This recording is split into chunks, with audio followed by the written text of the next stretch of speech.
আসসালামু আলাইকুম তোমাদের সবাইকে। আশা করি তোমরা সকলেই সুস্থ আছো, ভালো আছো, সুন্দর আছো। আর কিছুক্ষণ পরেই সেহরি আমরা খেতে উঠবো। আমি বিশ্বাস করি যারা অ্যাডমিশন ক্যান্ডিডেট আছো তারা এখনও জেগে আছো। আমি পূর্বে ঘোষণা দিয়েছিলাম, আমি প্রিয় ভাইরা আমি তারাবির আওয়াজ পড়ে একেবারে সুন্দর মতো এখন বসছি একটানা, মানে বিরতিহীন একটা সুন্দর মতো ক্লাসে তৈরি করেছি, খেলাধুলা তৈরি করেছি। আমি বিশ্বাস করি যেহেতু এবার নতুন, নতুন অনেক বছর পর আবার শুরু করছি B2 ইউনিটটা। এই ইউনিটে ভর্তি পরীক্ষাটা যে বিষয়বস্তুগুলো আছে কীরকম হইতে পারে সেই বিষয়গুলো তোমাদের সাথে আলোচনা করবো আজকে B2 নিয়ে। প্রিয় শিক্ষার্থীরা একটু দ্রুত আমার সাথে যুক্ত হবা। আমি জানি তোমাদের খুবই গুরুত্বপূর্ণ সময় আছে। আমি জাস্ট কয়েক মিনিট তোমার কাছ থেকে নিব। এই কয়েকটা মিনিট জাস্ট তোমার যাতে উপকার হয় সেই দিকগুলো লক্ষ্য করে আমি তোমার সাজেশন তৈরি করেছি। দ্রুত একটু আমাদের সাথে একটু সাড়া দাও। আমরা দেখতে পাচ্ছি কিছু শিক্ষার্থী আসছো, আলহামদুলিল্লাহ। আমি ভাবছিলাম তোমরা অনেকে ঘুমিয়ে গেছো, চলে আসছো। পরীক্ষা হচ্ছে আগামীকালকে, অর্থাৎ আজকে যদি চলে আসছে আগামীকালের পরীক্ষা 11 তারিখ যেহেতু পরীক্ষা, তো সেই হিসাবে লক্ষ্য রেখে আমরা আজকে সাজেশন দিচ্ছি যাতে তোমার সারাদিন এই টপিকগুলো পড়তে পারো। হ্যাঁ ভাই, এই টপিকগুলো পড়তে পারো। ওকে ভাই, একটু দ্রুত আমার সাথে যুক্ত হবা যারা B2তে পরীক্ষা দিবা, এবং তুমি যদি ক্লাসে শেয়ার দিয়ে দিও ভাইয়া। আমি আজকে ক্লাসে অনেকগুলো সাজেশন তৈরি তোমাকে একটু দেখাই ভাইয়া, তাহলে তুমি বিশ্বাস করতে পারবো। দেখো আমি শুধু কোনো এমসিকিউ রাখিনি, কোন টপিক থেকে পরীক্ষা প্রশ্ন আসতে পারে সেই সকল জিনিসগুলো তোমাকে আমি এখানে দেখাইছি। প্রিয় ভাইরা একটু জাস্ট ক্লাসে শেয়ার দিবা, এবং তুমি হচ্ছে এই যে পিডিএফটা আমি তোমাকে দিয়ে দেবো ভাই। কারণ হচ্ছে পিডিএফটা তৈরি করছি ভাই, আমি তোমাকে বললাম তো একেবারে তোমার তারাবি শেষ করে একেবারে 3টা মতো নন স্টপ, একবারে নন স্টপ একেবারে সুন্দর করে জাস্ট শেষ করছি আমি 3টা বাজে 10 মিনিট আগে ফ্রেশ হয়ে আমি চলে আসছি ক্লাস নিতে ভাইয়া। হ্যাঁ, ক্লাসে চলে আসছি। আমি বিশ্বাস করি ভাইয়ারা তোমরা যারা পরিশ্রম করো তাদের কৃতজ্ঞতা প্রকাশ করবা। জাস্ট একটু শেয়ার দিয়ে পেজে মেসেজ আমি পিডিএফটা দিয়ে দেবো তোমাদেরকে ভাইয়া। ওকে,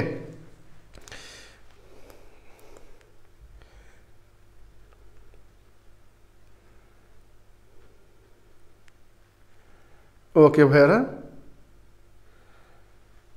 ঠিক আছে। তাহলে আমি ক্লাস শুরু করছি ভাই। হ্যাঁ, আমি ক্লাস শুরু করছি। প্রিয় শিক্ষার্থীরা, হ্যাঁ যারা আসো নাই তারা পরে এসে ক্লাসটা করতে পারো, সমস্যা নাই, রেকর্ড থাকবে যাতে ভর্তি পরীক্ষার আগে জাস্ট এই ক্লাসটা দেখে দিতে পারো। ওকে, একটু হলে উপকার আসবে তোমার। আমি তোমাকে একটা কনসেপ্টটা ক্লিয়ার করি। করবো যে একটা স্লাইডগুলো আমি তৈরি করেছি, এই স্লাইড অনুযায়ী তোমাকে আমি কনসেপ্টটা ক্লিয়ার করি। প্রিয় ভাই একটু খেয়াল করো, এখানে যেই বিষয়গুলো তোমাকে খেয়াল রাখতে হবে সেটা আমি তোমাকে বলি। দেখো এখানে প্রথমত তোমাকে B2 হচ্ছে চট্টগ্রাম বিশ্ববিদ্যালয় বহুদিন পর, আগে ছিল এখন অনেকদিন পরে আবার নতুন করে শুরু করছে। এখন এই B2 ইউনিট যেটা আছে, এই B2 ইউনিটের মধ্যে তোমাকে অ্যান্সার করতে হবে। কি ইউনিট ভাইয়া? B2। এই B2 একটা উপ ইউনিট, যেটা হচ্ছে B ইউনিটের একটা উপ ইউনিট। এই ইউনিটের মধ্যে তোমাকে বাংলা, বাংলা প্লাস ইংরেজি, ইংরেজি বাংলাতে তোমার 30 মার্ক, ইংলিশে হচ্ছে 30 মার্ক, আমার এখানে 60 মার্ক। আর আমার হচ্ছে এখানে হচ্ছে আরবি, তারপর ইসলামিক স্টাডিজ, ইসলামিক স্টাডিজ, পরে হচ্ছে আমার পালি, আর হচ্ছে আমার জিকে। এই যে 4টা বিষয় দেখতে পাচ্ছ, এই 4টা বিষয় থেকে তোমাকে যে কোনো 2টা অ্যান্সার করতে হবে। কয়টা ভাইয়া? 2টা অ্যান্সার করতে হবে। আগে তোমাকে একটু ক্লিয়ার করে নিচ্ছি আমি আগে তোমাকে ক্লিয়ার করে নিচ্ছি, তাহলে তোমার সন্দেহ বা পরীক্ষা হলে যায় ডাউটের মধ্যে না পড়ো।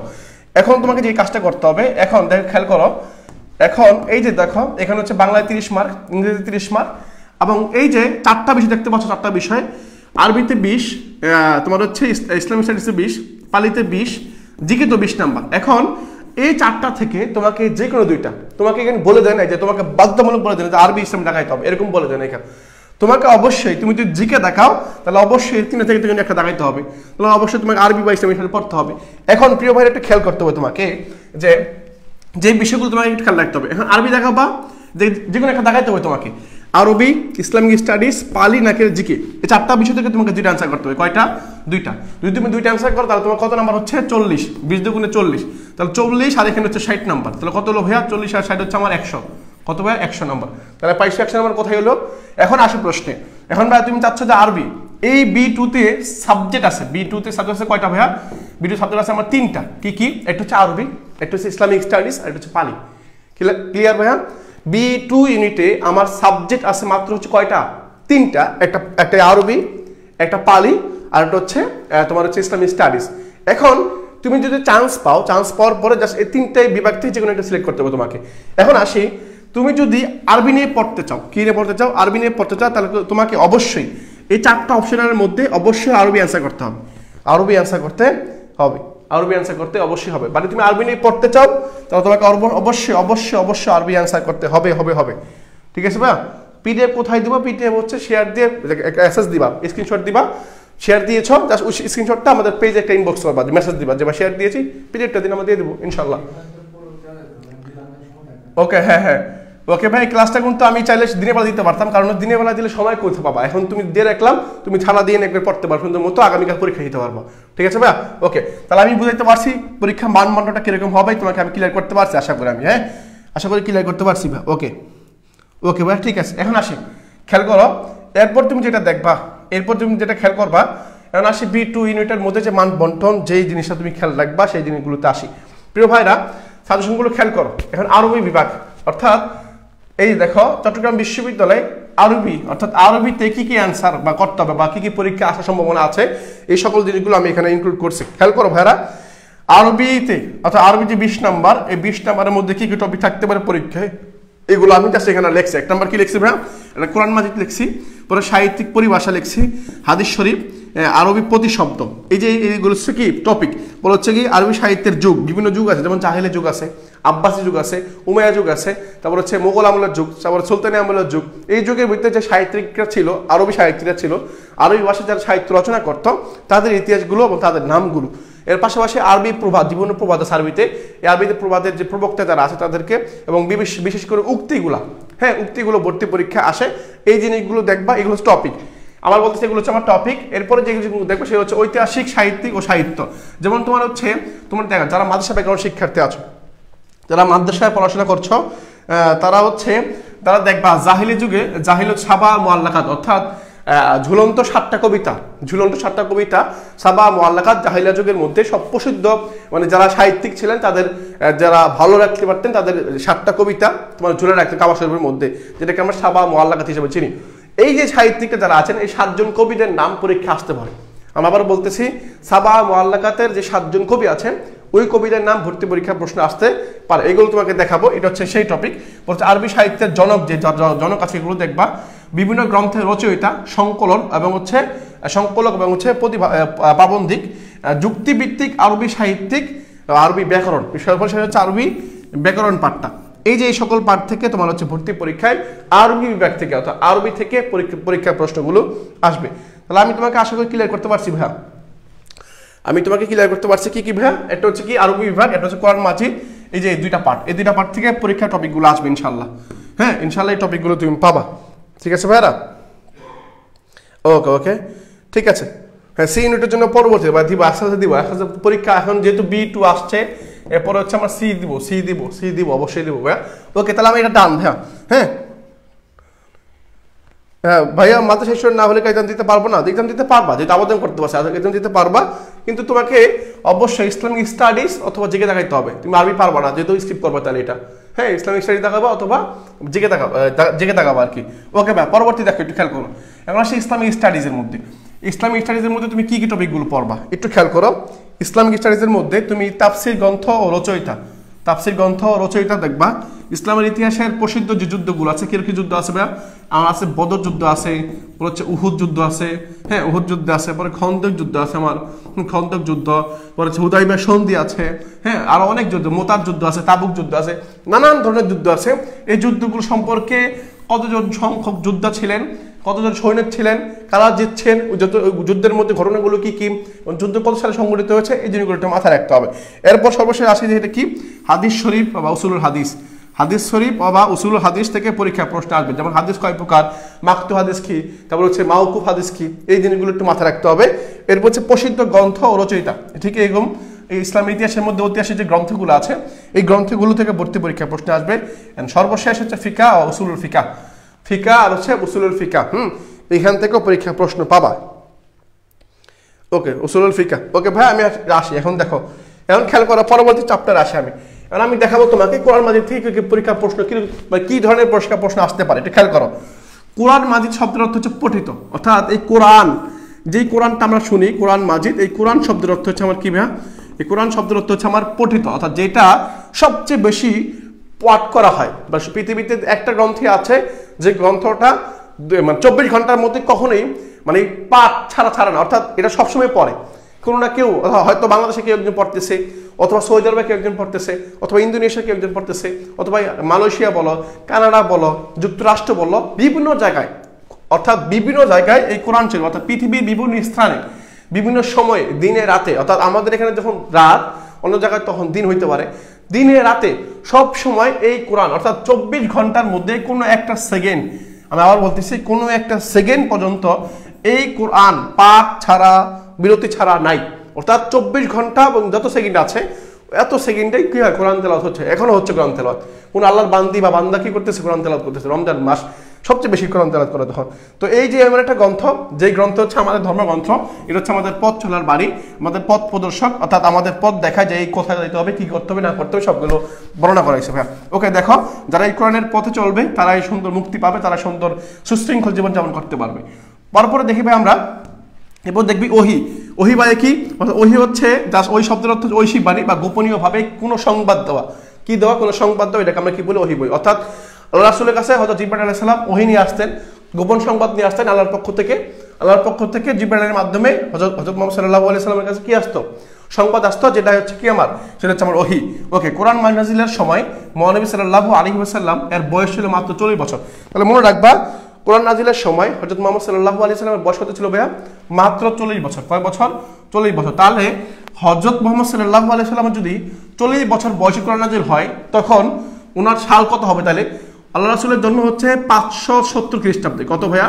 570 খ্রিস্টাব্দে যদি জন্ম হয়, আর তার কোরআন নাযিলের সময় তার যদি বয়স 40 হয়, তাহলে সালটা কত ভাইয়া? একবার সিম্পল, এখানে 40 যোগ করে দাও। 40 যোগ করে দিলে কত হবে? সমান সমান 610। 610 অর্থাৎ 610 খ্রিস্টাব্দে হযরত মুহাম্মদ সাল্লাল্লাহু আলাইহি সাল্লাম যখন তোমার হচ্ছে তার 40 বছর, তখন কি হয়? কোরআন নাজিল শুরু হয়। এটা 6 লেখা যাচ্ছে। পরে কোরআন অনুদিত হয়েছে 120টি ভাষায়। চিন্তা করছো?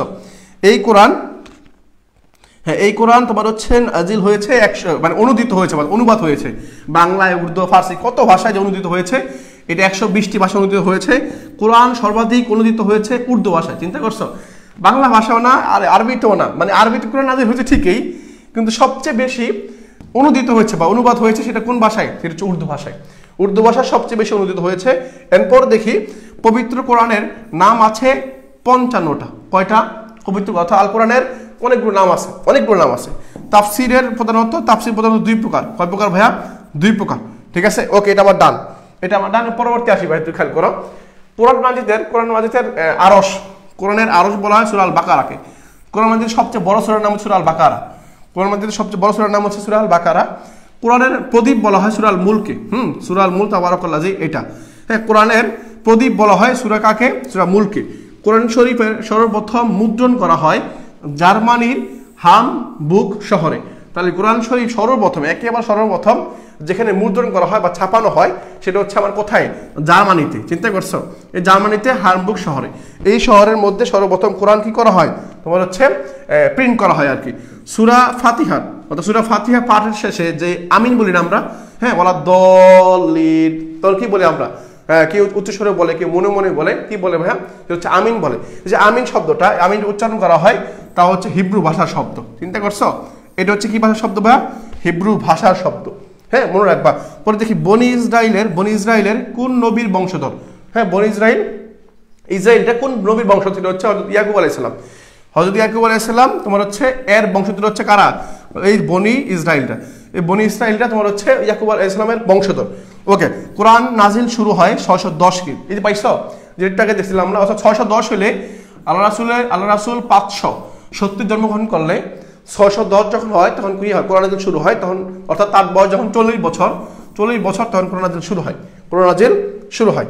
ওকে, ঠিক আছে, ওকে, ঠিক আছে। পরেরটা আসি ভাই, পরেরটা আসি। দেখো, পরে দেখো মাদানী সূরা। কি সূরা ভাইয়া? মাদানী সূরা। এই মাদানী সূরা বলা হয় হিজরতের পরে অবতীর্ণ সূরা। অর্থাৎ আল্লাহ রাসূল 622 খ্রিস্টাব্দে হযরত মুহাম্মদ সাল্লাল্লাহু আলাইহি সাল্লাম যখন মক্কা মানুষের অত্যাচারে অতিষ্ঠ হয়ে আল্লাহ তাআলার আদেশে মক্কা থেকে মদিনা যান, তখন সালটা হচ্ছে কত?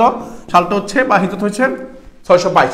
এই 622-এ আল্লাহ রাসূল যখন তোমার হচ্ছে মদিনা যায়, অর্থাৎ মক্কা ছেড়ে, তার বাসা ছেড়ে মক্কা ছেড়ে যখন মদিনায় চলে যায়, হ্যাঁ মদিনা যায়, মক্কা ছেড়ে যখন মদিনা যায়, এই যাওয়াটাকে বলা হয় হিজরত। কি বলা হবে? অর্থাৎ মক্কা থেকে, অর্থাৎ আমি এক জায়গা থেকে যখন অন্য জায়গায় যাবো, অন্য শহরে যাবো, তখন সেটাকে কি বলা হয়? হিজরত বলা হয়। হিজরত শব্দ হচ্ছে মানে প্রস্থান, মানে এক জায়গা থেকে অন্য জায়গায় যাওয়া, স্থানান্তর হওয়া আর কি। তাহলে মক্কা থেকে মদিনায় গেছেন কত খ্রিস্টাব্দে? 622 খ্রিস্টাব্দে। এই যে গিয়েছেন, এই জায়গায়, অর্থাৎ এই জায়গায় যে সূরাগুলো আল্লাহ রাসূল যখন এই জায়গায় ছিলেন, যখন এই মক্কায় ছিলেন, এই মক্কায় যে সূরাগুলো নাযিল হয়েছে বা আল্লাহ রাসূলের কাছে যে সূরাগুলো নাযিল হয়েছে, এগুলো বলা হয় মাক্কি সূরা। আর আল্লাহ রাসূল যখন এখানে আসছে, এখানে যে সূরাগুলো নাযিল হয়েছে, এগুলোকে মাদানী সূরা। হ্যাঁ, মাদানী সূরা বা মদিনার সূরা বলা হয় আর কি। হ্যাঁ, ওকে। আল কোরআন সংরক্ষিত রয়েছে লাউহে মাহফুজে, যেটা কখনোই কি হবে না, তোমার হচ্ছে ধ্বংস করা যাবে না। হ্যাঁ, এটা কখনোই শেষ হবে না। অর্থাৎ কোরআনের আল্লাহ পৃথিবীতে অনেক অনেক হাজার হাজার লক্ষ লক্ষ কোটি কোটি হাফেজ আছে।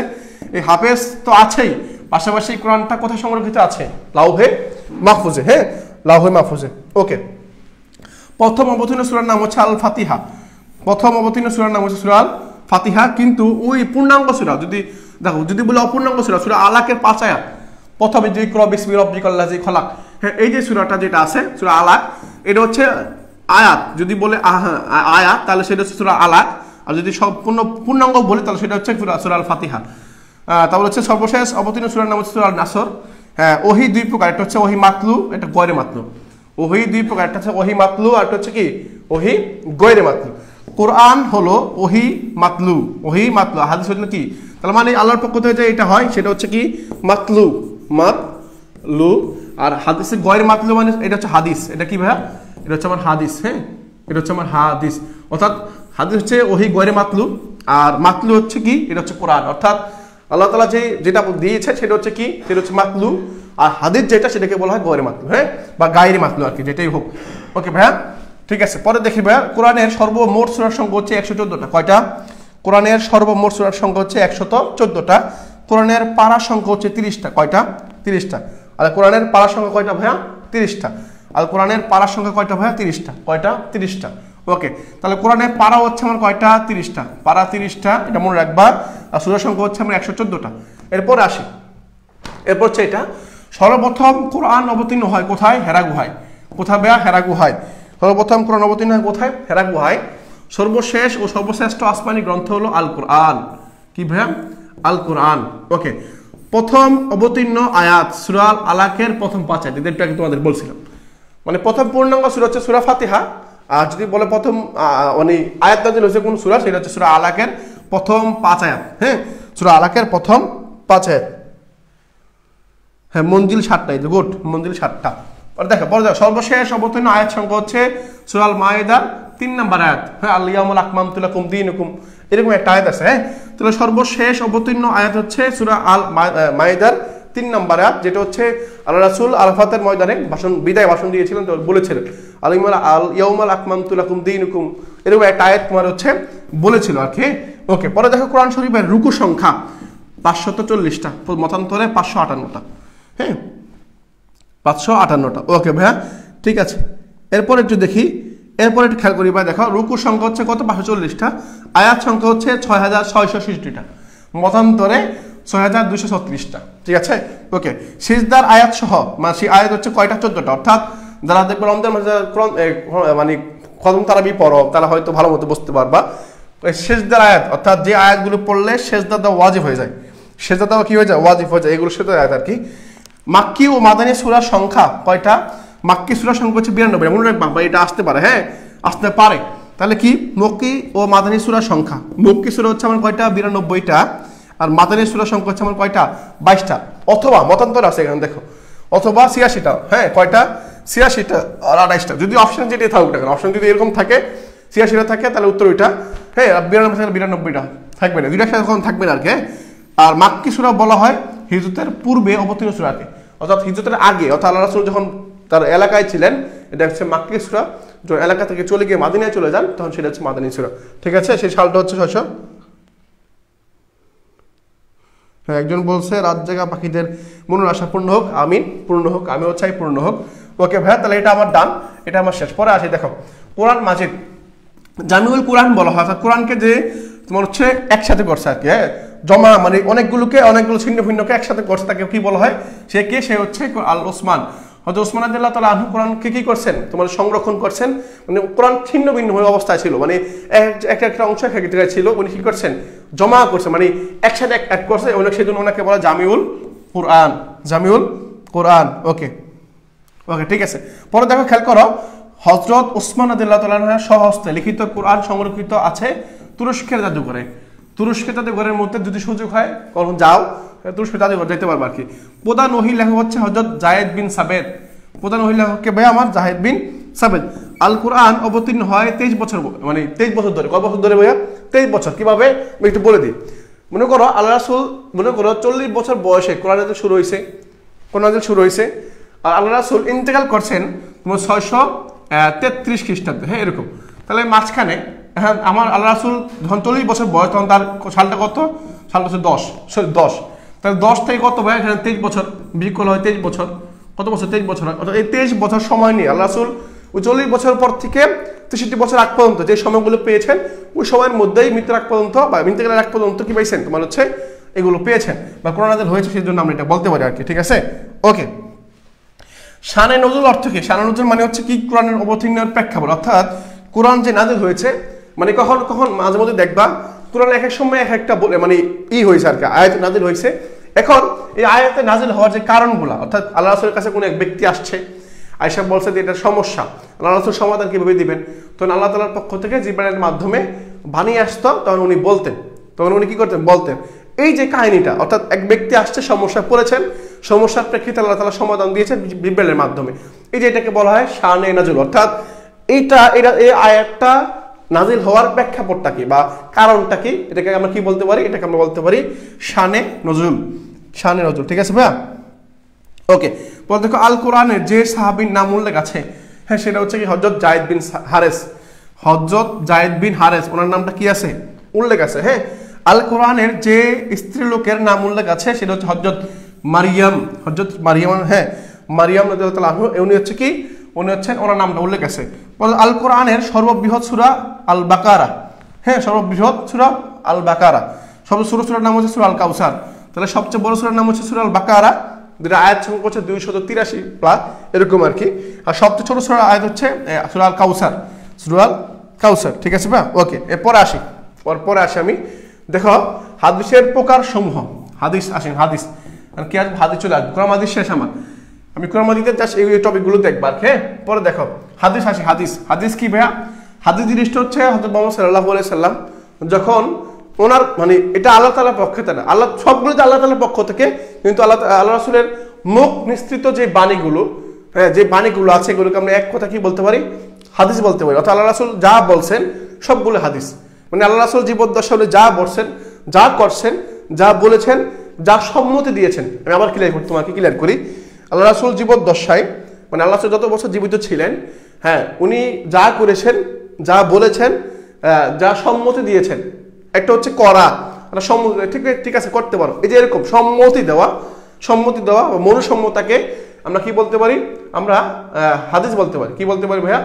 আমরা হাদিস বলতে পারি। তার হাদিস কি? হাদিস হচ্ছে আল্লাহ রাসূলের কথা, কাজ আর মনুসম্মতিকে আমরা কি বলতে পারি? হাদিস বলতে পারি। তার হাদিস সংজ্ঞাটা আমার ক্লিয়ার হয়েছে ভাই। হ্যাঁ, হাদিস সংজ্ঞাটা আমার ক্লিয়ার। ওকে, এটা আমার হাদিস সংখ্যাটা আমার ক্লিয়ার হয়েছে। এখন আমি আসি হাদিসের প্রকার। হাদিস কয় প্রকার ভাই? একটা হচ্ছে প্রকাশ্য, একটা হচ্ছে মারফু হাদিস, মারফু, এটা হচ্ছে মাওকুফ, আর এটা হচ্ছে মাকতু। এটা মাওকুফ, আর এটা হচ্ছে মারফু। এগুলো হচ্ছে হাদিসের প্রকার। মাতরুক শব্দের অর্থ হচ্ছে পরিত্যক্ত বা পরিত্যাজ্য বিষয়, এগুলোকে মাতরুক বলা হয়। আদালত শব্দের অর্থ হচ্ছে ন্যায়পরায়ণতা, যেটা আমরা আদালত বলি, আদালতের রায় কি হয়েছে বা কি হবে, এগুলো আমরা কি বলি? এগুলো আমরা ন্যায়পরায়ণতা বলি। ঠিক আছে, এরপর আসে সনদ শব্দের অর্থ। নির্ভর করা বা দলিল। এটা হচ্ছে B2। হ্যাঁ, B2 জন্য বলতেছি। পরে দেখো, হাদিস শব্দের জন্য অন্য নাম বা হাদিসের শব্দের অন্য নাম হচ্ছে খবর, সুন্নাহ, আসার। হ্যাঁ, হাদিস শব্দের কি খবর বা সংবাদ, সুন্নাহ বা আসার, এগুলো হাদিস শব্দের অন্য নাম। মতন শব্দের অর্থ হচ্ছে ধীরতা। হ্যাঁ, ধীরতা, সনদ, মতন। তোমার বাবা হাদিস পড়তে গেলে হাদিসের সনদ, হাদিসের মতন, মানে হাদিসের ধীরতাকে আমরা কি বলি? তোমার হচ্ছে মতন বলি। এরপর আসি, দেখো খেয়াল করো, হাদিস শরীফ। হযরত মুয়াজ বিন জাবাল ইসলাম গ্রহণ করেন 10 বছর বয়সে। তোমার হাদিস শরীফের মধ্যে যারা হাদিসের প্রখ্যাত হাদিসবিদ আছে তাদের মধ্যে একজন হচ্ছে মুয়াজ বিন জাবাল। আবু হুরায়রা রাদিয়াল্লাহু তাআলা আনহু হাদিস বর্ণনাকারীদের মধ্যে মুকাসসিরিন পর্যায়ের অর্থাৎ বড় পর্যায়ের লোক আর কি, সবচেয়ে বেশি হাদিস বর্ণনা করেছে সে হচ্ছে আবু হুরায়রা।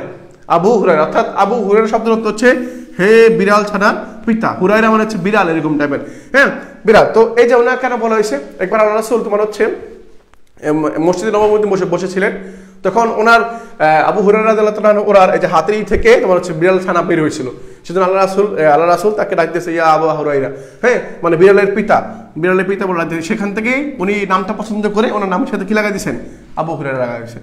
উনি হচ্ছে ইসলামের মধ্যে বা হাদিস শরীফের মধ্যে সবচেয়ে বেশি হাদিস বর্ণনাকারীর মধ্যে সর্বশ্রেষ্ঠ হচ্ছে আবু হুরায়রা। যায়েদ বিন সাবিত পরদর্শী ছিলেন ফরায়েজ শাস্ত্রে। কি শাস্ত্রে? ফরায়েজ শাস্ত্র। ফরায়েজ কি ভাইয়া? জমি জমা নিয়ে, অর্থাৎ কোন জমির কতটুকু হবে, জমি জমার হিসাব কিতাব বা গাণিতিক যে বিষয়গুলো, এগুলো থেকে ফরায়েজ বলা হয়, হ্যাঁ এগুলো। তো যায়েদ বিন সাবিত উনি হচ্ছেন পারদর্শী ছিলেন ফরায়েজ শাস্ত্রে। আবু হুরায়রা রাদিয়াল্লাহু তাআলা গভর্নর ছিলেন বাহরাইনের। আয়েশা রাদিয়াল্লাহু তাআলা উপাধি ছিলেন উম্মুল মুমিনিন, অর্থাৎ উম্মুল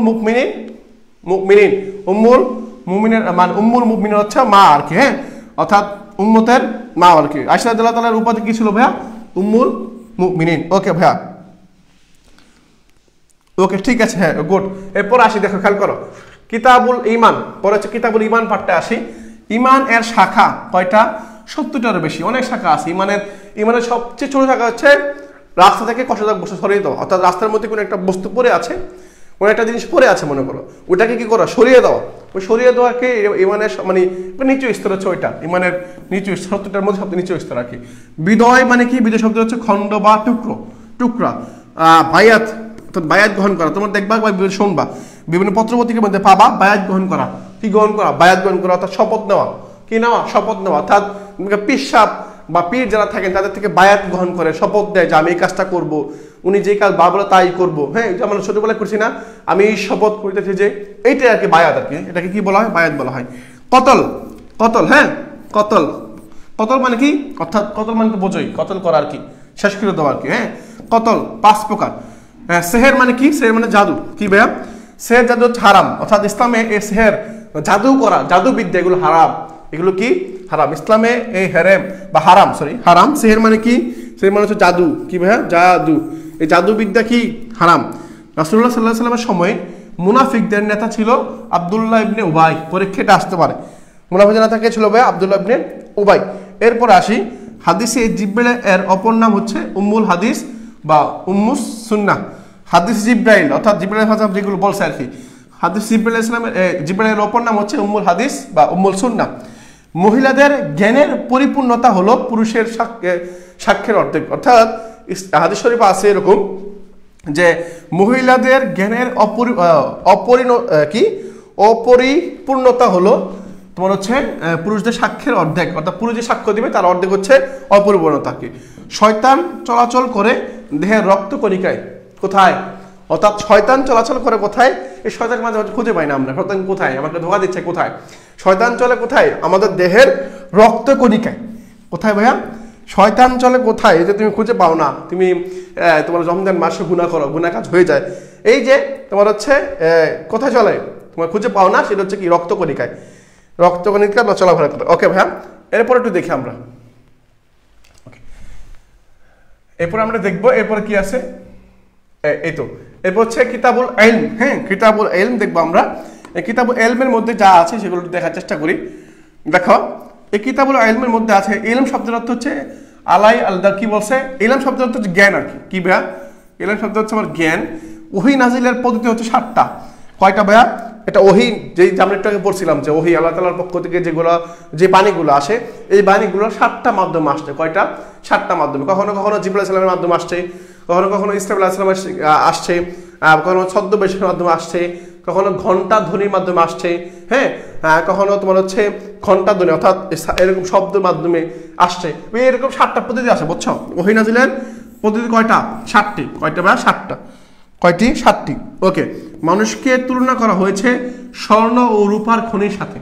অর্থাৎ মানুষকে কিতাবুল ইলমের মধ্যে বলা হয়েছে মানুষকে অর্থাৎ মানুষের ইলম, মানুষের জ্ঞান এগুলোকে তুলনা করা হয়েছে স্বর্ণ ও রূপার সাথে, খনির সাথে, রূপার খনির সাথে, যেগুলো বাড়ে, সবসময় বাড়ে। খনি মানে খনির সাথে, এখন শুধু বলে নাই যে স্বর্ণের সাথে তুলনা করছে, স্বর্ণের খনির সাথে তুলনা করা হয়েছে। ওকে, মৃত্যুর পর মানুষের সচল আমল কয়টা? 3টা। সদকা জারিয়া, নেক সন্তান, কোনো সদকা জারি মানে কোনো কিছু দান করা, হ্যাঁ, নেক সন্তান, কোনো দান করা, ভালো কিছু করা বা কোনো কিছু করে যাওয়া, এগুলোর মধ্যে সদকা জারি, অর্থাৎ যেগুলো সদকা জারি আর কি, যেগুলো দাঁড়িয়ে থাকে, সবসময় জারি থাকে, অর্থাৎ মারা যাওয়ার পরও যেগুলো কি থাকবে? জারি থাকবে। অর্থাৎ তুমি যদি একটা নেক সন্তান পৃথিবীতে রেখে যেতে পারো, হ্যাঁ, যিনি তোমার সবসময় তোমার জন্য দোয়া করবে, এগুলো এই দোয়া করবে, এই দোয়ার সওয়াবগুলো বা আমার ভালো কাজ করবে, এই ভালো কাজের আমলগুলো তোমার কাছে যেতে থাকবে, এগুলোকে বলা সদকা জারিয়া, মানে সচল থাকে। মৃত্যুর পর মানুষের সচল আমল হচ্ছে 3টা।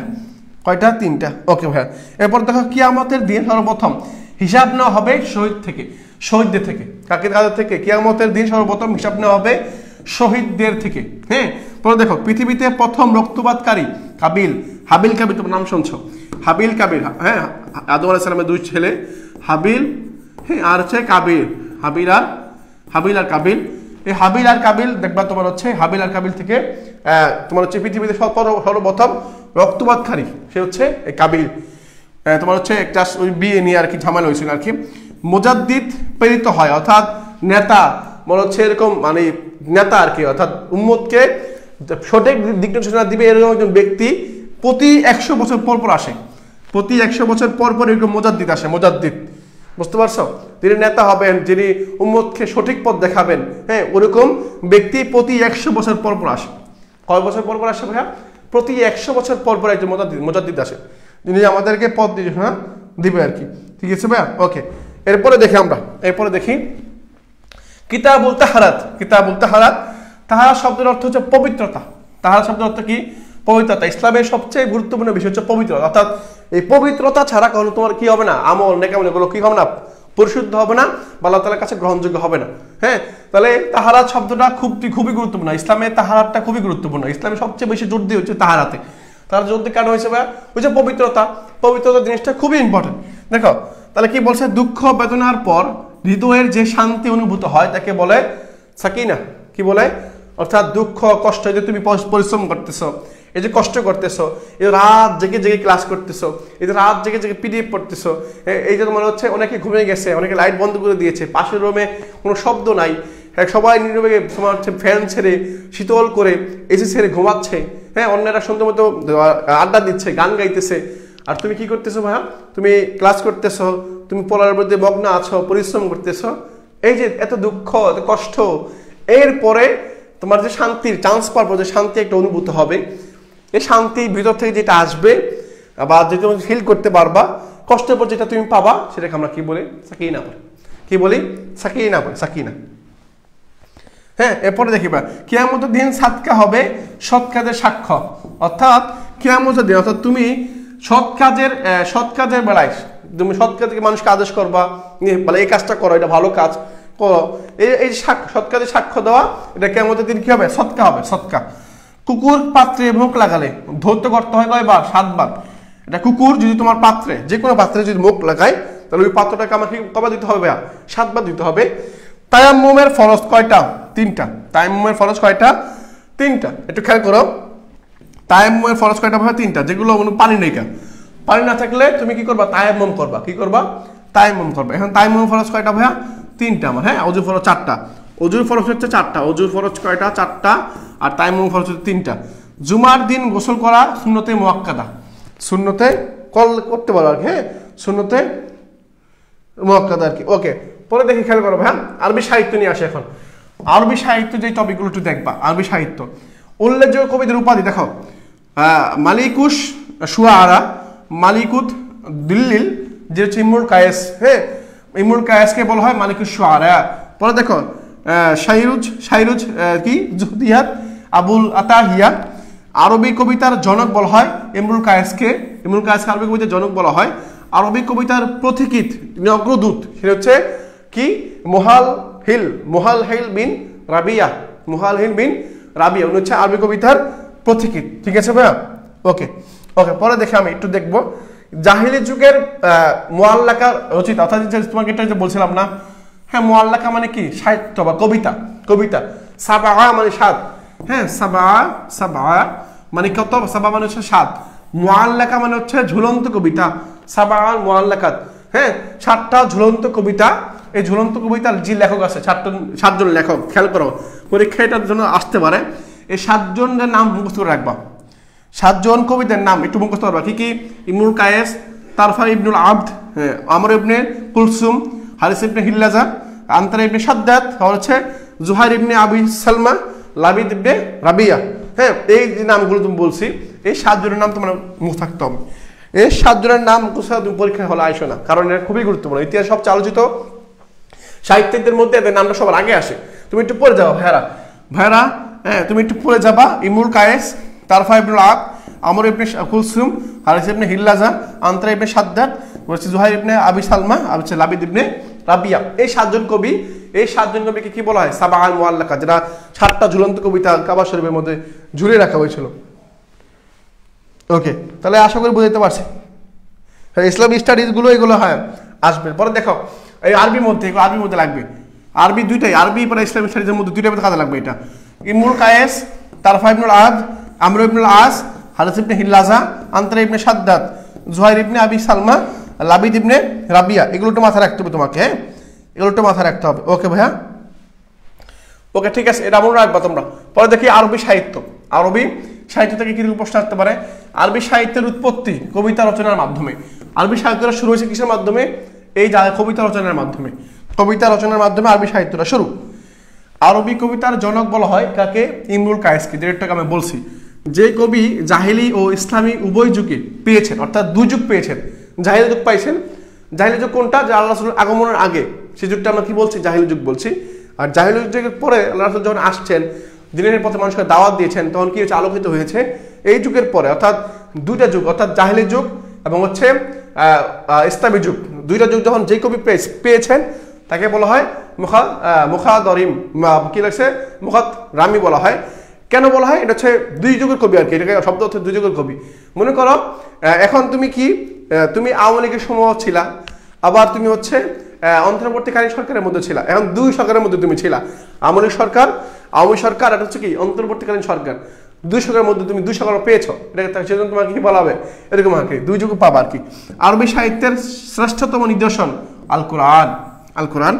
ইমরুল কায়েস প্রকৃত নাম, যেটা হচ্ছে আরবি কবিতার জনক বলা হয় যাকে, আরবি কবিতার যিনি জনক তার প্রকৃত নাম হচ্ছে কি? জুনদুহ ইবনে হাজারা বা হাজার। কি? ইমরুল কায়েসের প্রকৃত নাম হচ্ছে জুনদুহ ইবনে হাজার, এটা হচ্ছে তার প্রকৃত নাম। 2টার জন্য, হ্যাঁ 2টার জন্য ভাইয়া।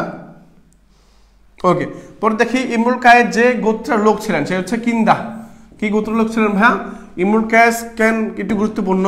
ইমরুল কায়েস হচ্ছে আরবি সাহিত্যের জনক, আরবি সাহিত্যের যিনি জনক, হ্যাঁ তার হচ্ছে ইমরুল কায়েস। ইমরুল কায়েস, আর ইমরুল কায়েস যে যুগের যে আরবি কবিতার জনক ছিল ইমরুল কায়েস, আর উনি হচ্ছে কিন্দা গোত্রের, গোত্রের নাম হচ্ছে কিন্দা। জাহিলি যুগের অন্ধ কবি, কি কবি? অন্ধ কবির নাম হচ্ছে আশা। হ্যাঁ আশা, জাহিলি যুগের অন্ধ কবির নাম কি? আশা। পরে দেখে আব্বাসি যুগের অন্ধ কবির নাম হচ্ছে আবুল আল কি? বাশার বিন বুরুত। আমরা এটা পড়ে আসছিলাম আর কি, আমরা যখন অনার্স করছিলাম তখন আমরা এটা পড়ছি আর কি। বাশার বিন বুরত, হ্যাঁ বুরদা বা বুর্ত বলা হয়, বাশার বিন বুর্ত। আর হচ্ছে কি? আল মায়ারি। আল মায়ারি। হ্যাঁ সব মাথার উপরে যাচ্ছে, তোমাকে মুখস্থ করতে হবে। তুমি মাদ্রাসা ব্যাকগ্রাউন্ড যারা শিক্ষার্থী আছো তারা হয়তো খুব ইজিলি নিতে পারবে, এগুলা ইজিলি নিতে পারবা। আর যারা বাহির থেকে আসছো বা মাদ্রাসা ব্যাকগ্রাউন্ডের দ্বারা মানে মাদ্রাসার 4 দেয়ালের মধ্যে যাও নাই, তাদের জন্য একটু কষ্ট হয়ে যাবে, সমস্যা নেই ভাইয়া। পরে দেখো আরবি ব্যাকরণটা খেয়াল করো। আরবি ব্যাকরণের মধ্যে আরবি ভাষার আবিষ্কার হচ্ছে কি? ইয়ারুব বিন কাহতান। তোমরা দেখবা আরবি ভাষার একটা, দেখো আরবি কবিতার জনক হচ্ছে ইমরুল কায়েস, আরবি ভাষার আবিষ্কার হচ্ছে ইয়ারাব বিন কাহতান। ঠিক আছে, ইয়ারাব বিন কাহতান। আরবি ব্যাকরণের প্রণয়নের নির্দেশক হচ্ছে হযরত আলী রাদিয়াল্লাহু তাআলা আনহু। আরবি ব্যাকরণ যে করতে হবে এটার নির্দেশনা দিয়েছিলেন হযরত আলী রাদিয়াল্লাহু তাআলা আনহু, যিনি হচ্ছে ইসলামের 4র্থ খলিফা। যিনি ইসলামের 4র্থ খলিফা এবং হযরত মুহাম্মদ সাল্লাল্লাহু আলাইহি ওয়াসাল্লামের চাচাতো ভাই হচ্ছে এই কি তোমার আলী রাদিয়াল্লাহু তাআলা আনহু, যার পিতার নাম ছিল আবু তালেব। ওকে, আরবি ব্যাকরণের জনক বলা হয়, আরবি ব্যাকরণের জনক বলা হয় আবুল আসওয়াদ আদ দুহাইলি। আবুল আসওয়াদ আদ দুহাইলি যিনি হচ্ছে আরবি ব্যাকরণের জনক। আরবি ব্যাকরণের জনক হচ্ছে আবুল আসওয়াদ আল দুহাইলি। আর আরবি কবিতার জনক হচ্ছে ইবনুল কায়েস। আর আরবি ভাষার আবিষ্কারক হচ্ছে ইয়ারাব বিন কাহতান, ইয়ারাব বিন কাহতান। ওকে ভাইরা, এরপর একটু দেখি, এরপর আমরা দেখি আরবি ব্যাকরণ। সরফ, সরফ মানে কি দেখবা, সরফ দুইটা অংশ পাবা তুমি, দুইটা অংশ। এটা সরফ, হ্যাঁ সরফ, সরফ শব্দের অর্থ হচ্ছে রূপান্তর করা। কি করা? রূপান্তর করা বা পরিবর্তন করা। সরফ শব্দের অর্থ কি? রূপান্তর করা বা পরিবর্তন করা। এটা এর অর্থ কি? এটা হচ্ছে সরফ অর্থ। পরে ইলমুস সরফ, ইলমুস সরফ অর্থ উদ্ভাবক হচ্ছে মুয়াজ বিন মুসলিম। এটা তো না, পরে দারসুল বালাগাত, দারসুল বালাগাত গ্রন্থের লেখক হাফনি। পরীক্ষা গ্রন্থের লেখক থেকে পরীক্ষা একটা প্রশ্ন আসবে, বিভিন্ন গ্রন্থের লেখক, হ্যাঁ গ্রন্থের লেখকতে পরীক্ষা প্রশ্ন কি বলছি? দারসুল বালাগাত গ্রন্থের লেখক হচ্ছে হাফনি বেগ নাসেফ। কালিমা শব্দের অর্থ জখম বা আঘাত করা। কালিমা শব্দের অর্থ কি? জখম বা আঘাত করা। পরে দেখো কালিমা তিন প্রকার। কয় প্রকার? এসএম, ফেল, হরফ। খেয়াল করো কালিমা, এই যে কালিমা যেটা বললাম, কালিমা আমরা যেটাকে ওয়ার্ড বলি, বাংলা যেটা আমরা কি বলি ওয়ার্ড, ইংলিশে যেটা আমরা ওয়ার্ড বলি, বাংলা যেটা আমরা শব্দ বলি, আরবিতে সেটা কি বলে? সেটা হচ্ছে কালিমা। আবার ক্লিয়ার করতেছি, বাংলা যেটা, ইংলিশে যেটা আমরা ওয়ার্ড বলি, বাংলা যেটা আমরা কি বলি তোমার হচ্ছে কালিমা, বাক্য আর কি, সরি সেন্টেন্স বলি, সেন্টেন্স কি বলিবে? সেন্টেন্স, যেটা সেন্টেন্স বলি, সেন্টেন্স বাক্য বলি, বাক্য বাংলা বাক্য বলি, আরবিতে বলা হয় কালিমা। কি বলা হয়? কালিমা বলা হয়। কি কি আছে কালিমার মধ্যে? এসএম, ফেল আর হচ্ছে হরফ। এসএম, ফেল, হরফ। কালিমার মধ্যে তিনটা অংশ। কয়টা অংশ? তিনটা। একটু ক্লিয়ার করি। এসএম মানে হচ্ছে নাম বা নাউন, যেটাকে কি বলি ইংলিশে বলা হয় নাউন। ফেল মানে কি? ফেল মানে হচ্ছে ভার্ব, যেটা ক্রিয়া, কিভাবে ক্রিয়া, যেটাকে আরবিতে ফেল বলা হয়। আর হরফ মানে হচ্ছে কি? হরফ মানে হচ্ছে শব্দ। হরফ মানে কি? শব্দ, যেটাকে আমরা কনজাংশনে বলতে পারি, হ্যাঁ কনজাংশনে বলতে পারি হরফ। যেমন ওয়াও, ও একটা হরফ, ও আলিফ ইয়া, হ্যাঁ ও আলিফ ইয়া, এগুলো কি? হরফ। তাহলে এসএম মানে হচ্ছে নাম, ফেল মানে হচ্ছে কাজ, আর এই হরফ, হ্যাঁ এগুলো হচ্ছে হরফ। তাহলে ভাই ক্লিয়ার? এটা ক্লিয়ার? হ্যাঁ ঠিক আছে ভাই, ঠিক আছে, ওকে ওকে ভাই, এটা ফিক্স। হ্যাঁ পরেরটা দেখি। ওকে পরে দেখো হরফে ইল্লাত। হরফে ইল্লাত কয়টা? তিনটা। যেমন আমরা ভাওয়েল পড়ছি না, ভাওয়েল, ওয়া আলিফ ইয়া, কি পড়ছি না? ভাওয়েল পড়ছি না, ভাওয়েল। এই যে ইংলিশে ভাওয়েল পড়ছি না ভাই আমরা, ভাওয়েল। এই ভাওয়েলের মতোই হরফে তিনটা হরফ আছে। এগুলো কি? আলিফ, ওয়াও, আলিফ ইয়া। কি যেটা তোমাদের বললাম, কি কি বলছিলাম ভাইয়া? এটা হচ্ছে ওয়াও, এটা হচ্ছে আলিফ, আর এটা কি? ইয়া। এই যে তিনটা ওয়াও, আলিফ, ইয়া, এই তিনটা হচ্ছে কি? এগুলো হচ্ছে হরফে ইল্লাত বা ভাওয়েল, যেগুলো আমরা ভাওয়েল বলি আর কি। ওকে ভাইয়া, প্রিয় ভাইরা, এরপর আসি আমি, দেখো এরপর আছি হরফ শব্দের অর্থ কি? বর্ণ। হরফ শব্দের অর্থ কি? আমার বর্ণ। হ্যাঁ ইসমের চিহ্ন, ইসমের চিহ্ন আলিফ, লাম ও তানবিন, এসএমের চিহ্ন থাকে আর কি। আলিফ লাম, আলিফ লাম, যেমন আলিফ লাম দিয়ে শুরু হলে কি? এসএম হয়। বা তানবিন বা দুই হরফ যেটা থাকে, দুই, হ্যাঁ এগুলো তানবিন বলা হয় আর কি। পরে আরবিতে বচন তিন প্রকার, আর বাংলাতে দুই বচন পাই। একটা হচ্ছে এক বচন, একটা বহু বচন। একজন, দুইজন, একজনের অধিক হলে সেটা বহু বচন হয়ে যায়। কিন্তু আরবিতে তিনটা। আরবিতে কয়টা? তিনটা। আরবিতে বচন কয় ধরনের? ওকে, আরবিতে বচন হচ্ছে তিন ধরনের। কয় ধরনের? তিন ধরনের। এটা ওয়াহেদ, তাসনিয়া, জমা। ওয়াহেদ মানে হচ্ছে এক, এক, আর দি মানে হচ্ছে, তাসনিয়া মানে দুই, দি, আর হচ্ছে বহু বচন হচ্ছে জমা। তাহলে আরবিতে বচন তিন প্রকার। এটা হচ্ছে ওয়াহেদ, তাসনিয়া, জমা। এক বচন, দ্বিবচন, বহু বচন। এক বচন, দ্বিবচন, বহু বচন, ঠিক আছে। মুরাক্কাব দুই প্রকার, মুফিদ বা গায়রে মুফিদ। ওকে, এরপর ইসলামের ইতিহাস। এরপর হচ্ছে আমার ইসলামের ইতিহাস দেখবো আমি, হ্যাঁ এরপর আমি ইসলামের ইতিহাস দেখবো, যেগুলো আমার দরকার আছে। খেয়াল করো, আইমে জাহেলি অর্থ। আইয়ামে জাহেলি অর্থ, অর্থ কি? এই যেটা আমরা একটু পড়ছিলাম আর কি, ইসলামের ইতিহাসটা বা ইসলামিক স্টাডিজের মধ্যে যেটা তুমি লাগবে। আইয়ামে জাহেলিয়া, এই শব্দ অর্থ, আইয়াম মানে তো যুগ বা সময়, যুগ বা সময়। আইয়াম মানে কি? যুগ বা সময়। জাহেলিয়া মানে হচ্ছে অন্ধকার বা বিশৃঙ্খল, খারাপ সময়, অর্থাৎ সময়, অন্ধকার সময়, যেটা কি? অন্ধকার যুগ বা বর্বরতার যুগ বা খারাপ সময় আর কি, যেটাকে ইসলামে বলা হয় আইয়ামে জাহেলিয়া। আইয়ামে জাহেলিয়া। পরে নিকলসনের মতে আইয়ামে জাহেলিয়াতের সময়কাল হচ্ছে ইসলামের পূর্ব 1 শতাব্দী। মানে ইসলামের পূর্বে 1 শতাব্দী, অর্থাৎ 100 বছর আগে যে সময়টা, এই সময়টাকে নিকলসন বলছেন ইসলামের জাহেলিয়া যুগ বলা হয় আর কি। প্রাচীন আরবের শাসন ব্যবস্থা ছিল গোত্র শাসন। গোত্র শাসন মানে কি? একটু বলকি রাই করি তোমাদেরকে। প্রাচীন আরবে গোত্র শাসন মানে কি, অর্থাৎ গোত্র শাসন করতে, অর্থাৎ মনে করে যে চোখে দেখছিলাম যে ইমরুল কায়েসের গোত্রের নাম হচ্ছে কিন্দা, ইমরুল কায়েসের গোত্রের নাম কি কিন্দা, এরকম গোত্র ছিল, মানে ভাগ ভাগ ছিল। এখন কিরকম হয়, এরকম সমাজ, এখন সমাজ ভিত্তিক কি হয় তোমার হচ্ছে শাসন ব্যবস্থা হয়, যেমন এই সমাজ, এই ইউনিয়ন, এই রাষ্ট্র বা এই জেলা, এরকম হয় না। আগে ছিল গোত্র, মানে এই যে পরিবার, এরকম একটা গোত্র ছিল, কিন্দা একটা গোত্র, কুরাইশ একটা গোত্র, তারপর হচ্ছে কি তাইয়াম একটা গোত্র, এরকম অনেক গোত্র আছে। এই গোত্র ভিত্তিক করে কি হইতো শাসন ব্যবস্থা পরিচালনা হইতো। আগে এরকম জেলা বেলা এরকম কিছু ছিল না আর কি। গোত্রপতিদের বলা হইতো, যারা গোত্রের প্রধান ছিল বা নেতা ছিল তাদেরকে বলা হয় শায়েক। কি বলা হয় ভাইয়া, যারা গোত্রের প্রধান ছিল তাদেরকে বলা হয় শায়েক। হজ উপলক্ষে মক্কায় আয়োজন হতো উকাজ মেলা, যেটা ওই যে একটু বলছিলাম না সাবা মুআল্লাকাত, এই মেলার মধ্যেই সবচেয়ে শ্রেষ্ঠ যে কবিতাগুলো হইতো এই মেলার মধ্যে তাদেরকে কি করতো, ওই যে সাবা মুআল্লাকাত কাবা শরীফের দরজার সামনে ঝুলিয়ে রাখতো। তাহলে উকাজ মানে হজের উপলক্ষে একটা মেলা হইতো, যে মেলার নাম হচ্ছে কি মেলা, উকাজ মেলা। কি মেলা ভাইয়া, উকাজ মেলা। ক্লিয়ার ভাইয়া?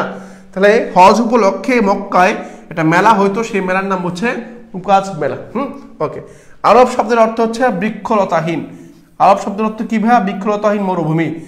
আরব শব্দের অর্থ, যেই সৌদি আরব বলি আমরা, সৌদি আরব মরুভূমি শহর, দেখো নামটা কত মিল আছে। আরব মানে কি, আরব মানে হচ্ছে বৃক্ষলতাহীন মরুভূমি, যেটা এটা কি মরুভূমি। তাহলে সৌদি আরব আসলে মরুভূমি, অনেক গরম পড়ে, অনেক গরম। হ্যাঁ, তাহলে আমি আশা করি ক্লিয়ার হয়েছে। এরপর আসি, দেখো এরপর একটু ক্লিয়ার করি তোমাদেরকে।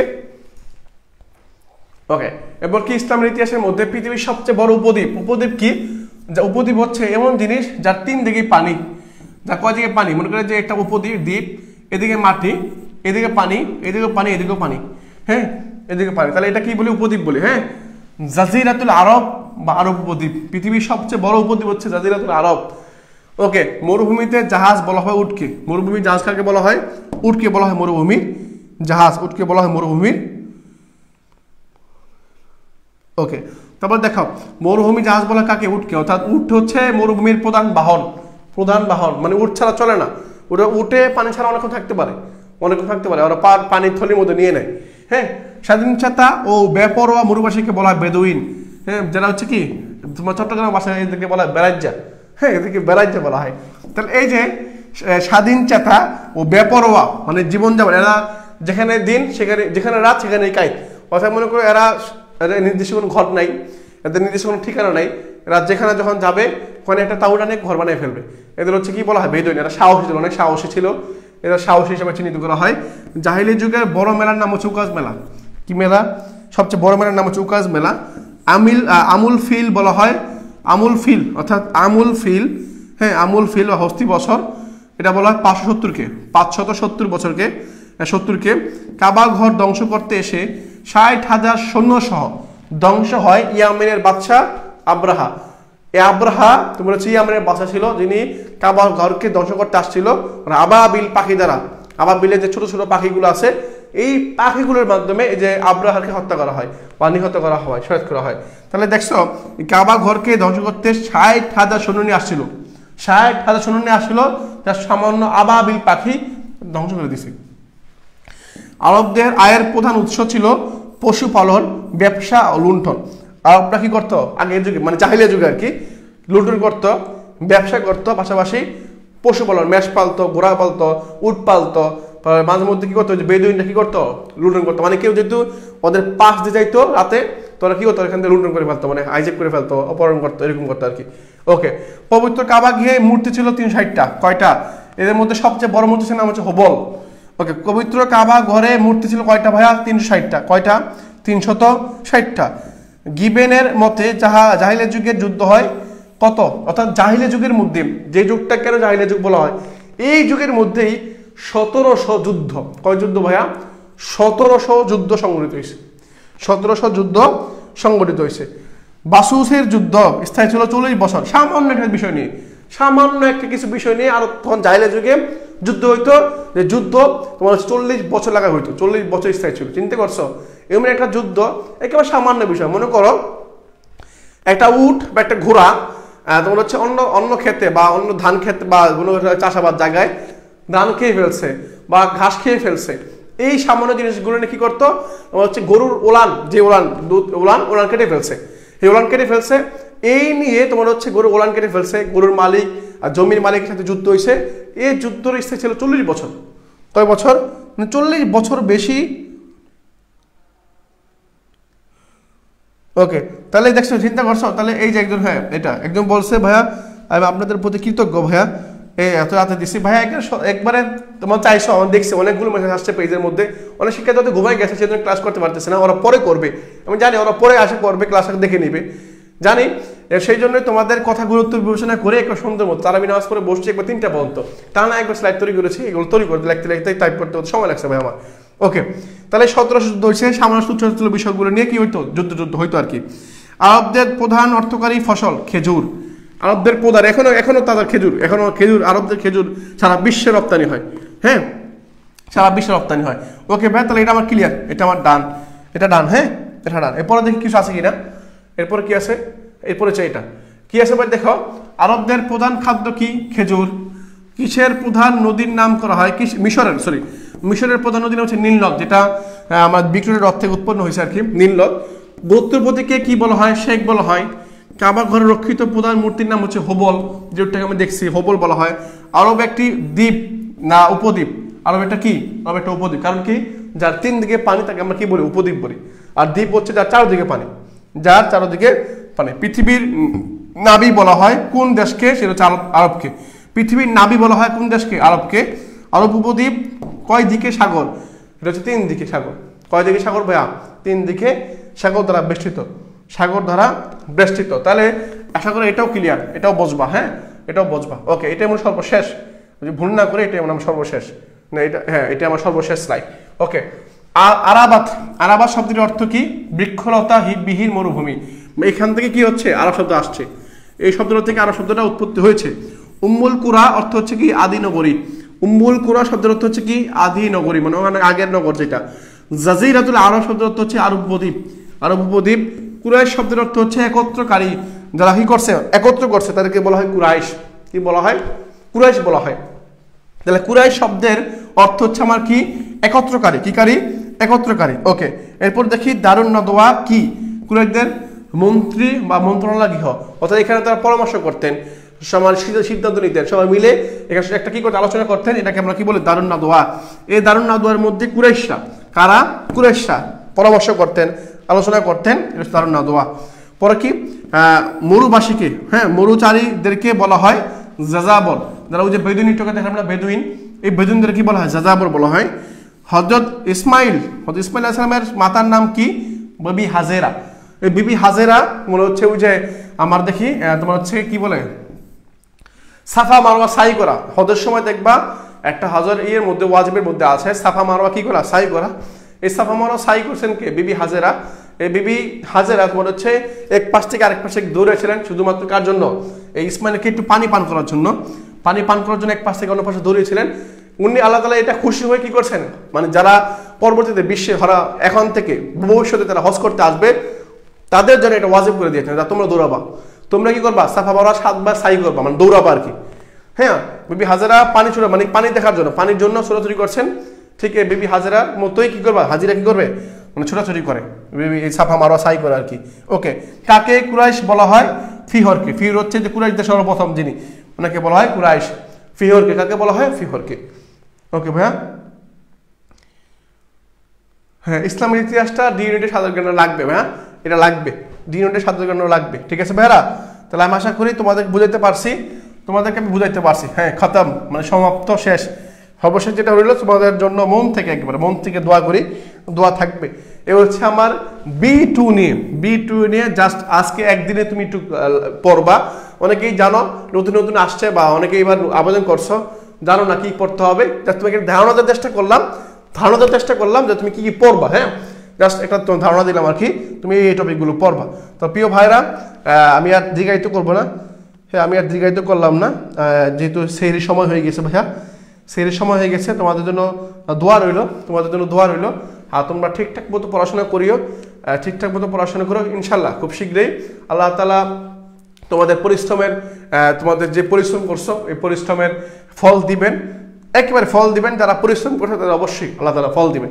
হ্যাঁ, এখানে কোনো থাকবে না, আল্লাহ তাআলা অবশ্যই ইনসাফকারী, উনি কে পরিশ্রম করেন কি করেন না উনি সব দেখেন, পরিশ্রমের বিনিময়ে তোমাকে অর্জন করে নিতে হবে।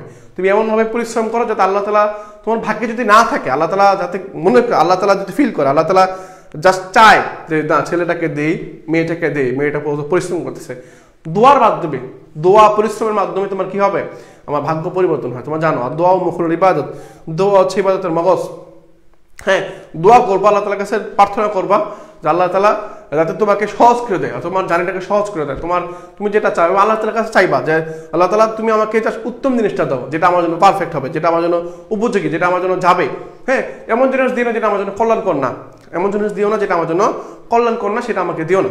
হ্যাঁ, আমাকে দিও না, তুমি আল্লাহর কাছে জাস্ট ওই জিনিসটা চাও যেটা তোমার জন্য কল্যাণকর, তোমার জন্য কল্যাণকর। হয়তো তোমার জন্য চট্টগ্রাম বিশ্ববিদ্যালয় কল্যাণকর নাও হতে পারে, হ্যাঁ, তোমার জন্য অন্য বিশ্ববিদ্যালয় পারফেক্ট হতে পারে। তোমার কাছে হয়তো মনে হতে পারে না আমার এটাই পারফেক্ট আমার কাছে, না, তুমি একদিন ফিল করবা না আমার জন্য এটা পারফেক্ট ছিল না, আমার জন্য ওটাই পারফেক্ট ছিল, দেখবা এটা ফিল করতে পারবা। ঠিক আমরাও এরকম ফিল করছি। আল্লাহ তাআলা সবাইকে সুন্দর বুঝদান করুক। তোমাদের জন্য দোয়া রইল মন থেকে ভাইয়া, পরিশ্রম করো, লাস্ট সময়টা আছে, খাটো, পরিশ্রম করো, সৃষ্টি করতে অবশ্যই সহায় হবেন। আজকের ক্লাসটা আমরা এখানে রাখছি, বিদায়, পরবর্তী ক্লাসে দেখা হবে। আল্লাহ হাফেজ, আসসালামু আলাইকুম।